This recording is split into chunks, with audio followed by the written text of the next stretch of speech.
ससुरे मनमवा कमायन, माई ससुरे मनमवा कमायन हो कमायन हो कमायन, माई ससुरे मनमवा कमायन बतायन हो बतायन, पूरे गौवा में घूम के बतायन। हमारे ससुर जी के चारी बेटा हुए, हमारे ससुर जी के चारी बेटा हुए हो, चारी मोहरा फरायन, माई ससुरे मनमवा कमायन, माई ससुरे मनमवा कमायन।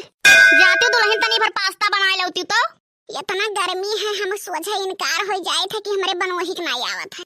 कहत रहे सासू अम्मा हमरे पास्ता बनावे के नहीं आवत है, मुहा